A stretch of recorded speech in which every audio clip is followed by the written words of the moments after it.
EVM और EVM को लेकर सवाल खत्म नहीं हुए। जो सवाल हैं वो अभी भी मौजूद हैं, बस मौजूद नहीं है तो इसका जवाब। चुनाव आयोग खामोश है और उसकी खामोशी इन सवालों को और बड़ा बना रही है और गहरा कर रही है और गंभीर कर रही है।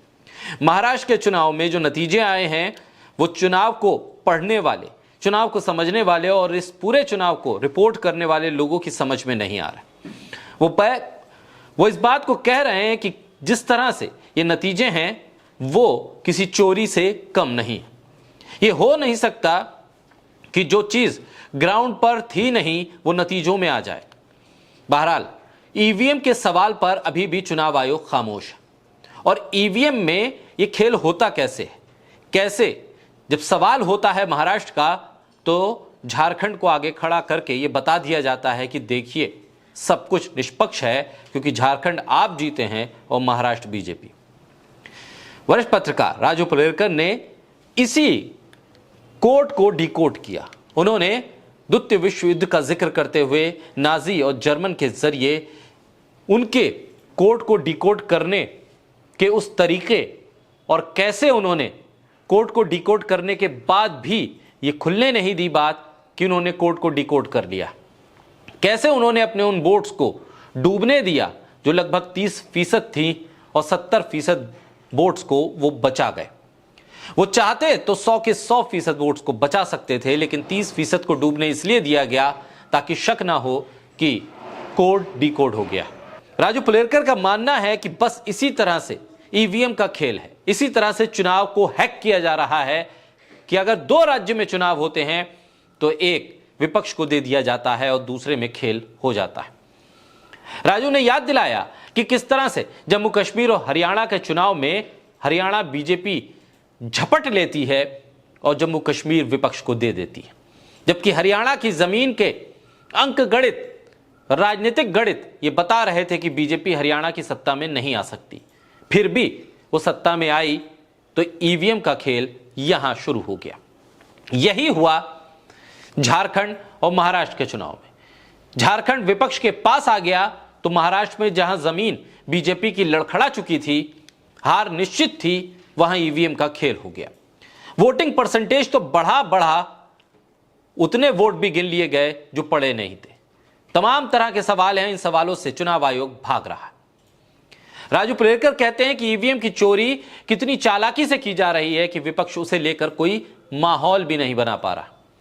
हालात यह हैं कि किसी भी विपक्षी पार्टी के पास कोई रणनीति मौजूद नहीं है, हर कोई बेबस है क्योंकि बैलेंस बनाया जा रहा है ईवीएम में हैकिंग को लेकर भी, ईवीएम को कैप्चर करने को लेकर भी, उसके अंकगणित को कब्जाने को लेकर भी माहौल बना नहीं सकते क्योंकि आपको झारखंड याद दिलाया जाएगा, आपको जम्मू कश्मीर याद दिलाया जाएगा, आपको हिमाचल याद दिलाया जाएगा और आपको कर्नाटक याद दिलाया जाएगा।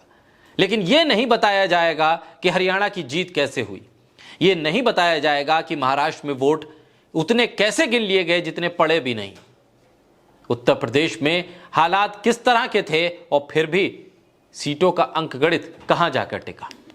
वहीं शरद पवार के पोते और एनसीपी शरद पवार गुट के विधायक रोहित पवार ने ट्वीट करके एक बार फिर ईवीएम के साथ साथ वीवीपैट का मुद्दा भी उठाया।